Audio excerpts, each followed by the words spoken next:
tumefanya ziara kwa pamoja, tumekwenda wodi kwa wodi na tumeona wagonjwa wote.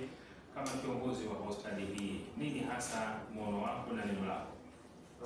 Kwanza awali ya yote ni mshukuru Mwenyezi Mungu aliyewaongoza kuona kwamba hata sisi kama hospitali ya wilaya ya Ilala tunatambulika kwamba mnaweza kufanya ibada yenu njema ya kuja kuwaona wagonjwa, lakini sio kuwaona wagonjwa pekee na kuja kutupa msaada wa sehemu ya vifaa tiba na sehemu ya vifaa vya usafi. Kwa hiyo pekee nitumie fursa hii au nafasi hii kama kwa niaba ya wenzangu wa hospitali nzima, uongozi kwa ujumla na watumishi wote, lakini pamoja na wagonjwa na akina mama wetu ambao tumewatembelea kwa siku ya leo, kwa zawadi zenu. Tunasema ni kwa sababu ya Mwenyezi Mungu na matendo haya mema ni Mwenyezi Mungu pekee ameweza kuwaongoza, sio kwa nguvu zenu binafsi. Tunakiri hilo, tunaamini ni ibada ambayo itaenda kupokelewa na Mwenyezi Mungu na tunaomba aweze kuwazidishia pale mlipotoka.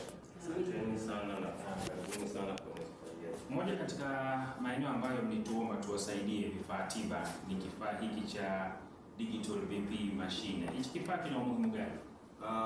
Kwenye upande wa kifaa cha digital BP machine tunasema sisi kiutaalamu tunasema kuna vitu vinaitwa vital sign. Kwa hiyo upande utasikia mtu anasema blood pressure au anapima BP. Sasa sisi kwetu hiki ni kifaa muhimu sana. Yes, tulikuwa navyo lakini bado tunawapa. Utaona hii ni hospitali ya wilaya, kwa tunahudumia watu wengi sana, tuna vitengo vingi sana. Kwa tunahitaji uwepo wa vifaa hivi ili kusudi kila mgonjwa ambaye anafika hospitalini kwetu aweze kupima presha yake au msukumo wa mkandamizo wa damu. Kwa hiyo ni kifaa muhimu sisi kwa taaluma yetu, naweza nikasema, kwa sababu utaona kama sasa hivi kuna haya tunaita magonjwa nyemelezi, kama ugonjwa wa shinikizo kuu la damu, usiwezi kutambua bila kuwa na kifaa hiki hapa. Unaweza ukawa unajisikia uko vizuri, lakini kutumia kifaa hiki hapa daktari anaweza kukwambia na ugonjwa fulani kwa kutumia kifaa tu. Kwa hiyo ni muhimu sana kwa upande wetu na tunashukuru sana kwa zawadi. Okay, tunafahamu hospitali hii ya Kivule bado ni mpya, na lugha nyepesi tunasema bado ni changa. Kwa umekuja hapa kama kiongozi, nadhani ni daktari mkuu wa kwanza ama kuna mwingine alikutangulia? Mimi ni watatu. Ni watatu. Haya, mazingira yakoje na nini ambacho kinaendelea hapa katika hospitali hii? Hospitali yetu ndio ni hospitali ya kubwa ambazo zimejengwa na serikali zikiwa na lengo kuu la kusogeza huduma kwa wananchi. Kwa hiyo ni hospitali ya halmashauri ya jiji la Dar es Salaam ambayo tunaamini itaenda kupunguza changamoto kwa wananchi wa wilaya ya Ilala na wilaya za jirani wa kusafiri kwa umbali mrefu kwenda kupata huduma kwenye hospitali kubwa kama Amana, Muhimbili, lakini pamoja na hospitali za rufaa kama Temeke.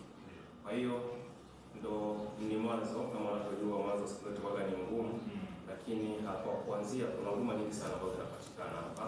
Umeona tumeenda kwenye wodi ya maternity ambapo kule umeona kuna mama ambao kwa kawaida, kuna wale walifungwa kwa upasuaji, lakini tumemaliza ile jengo la maternity kule kuna idara ya watoto pamoja na pediatric. Tumeona kuna idara ya magonjwa ya ndani kwa upande wa idara ya medical wanawake, tumeona kuna na wanaume pia. Kwa hiyo ni hospitali ambayo tunasema inaanza ndio, lakini inatoa huduma nyingi sana mpaka sasa hivi. Tuna idara ya maabara ambayo ina vipimo vingi sana ambavyo vinafanyika.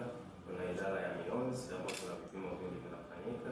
Bado tunaendelea kujikokota ili kusudi tuweze kufika kwenye kile kiwango ambacho kitawasaidia wananchi wa ukanda huu wa wilaya ya Ilala na maeneo ya jirani kuweza kupata huduma ya afya ambayo inakidhi. Na tukio ambalo tumelifanya linagusa jamii moja kwa moja. Nini ambacho unawaambia Watanzania, taasisi mbalimbali, watu mbalimbali katika namna ya kuweza kuitazama jamii hasa katika sekta hii ya afya? Kwa upande wa tukio hili ni muhimu sana. Kwanza linakumbusha kwamba sisi binadamu tunaweza kuwa tunashirikiana nyumbani, ni siku muhimu ya Eid, tunaweza kuwa umekusanya na familia yako, lakini kuna mwenzako yuko sehemu anapambania uhai wake. hiyo sisi tumesherehekea siku hii pamoja na nyinyi, lakini kwa kulishuhudia kwamba Mwenyezi Mungu yeye ndiye anatoa. Muda ule ambao unakuwa umechinja nyumbani, unashirikiana na familia yako, kuna mwenzako ambaye anasema Mwenyezi Mungu naomba niendelee kununua. Kwa hiyo inatukumbusha kwamba tutende yaliyo mema, tutende kadiri inavyotuweza yale ambayo yanainua jina la Mwenyezi Mungu.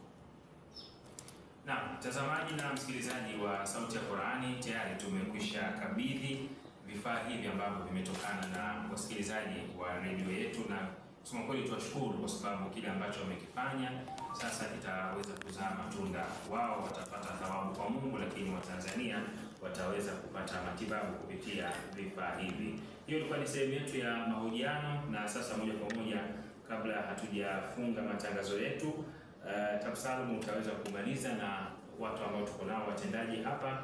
Nadhani takuwa tumemalizia hapo kipindi chetu kwa siku hii ya leo.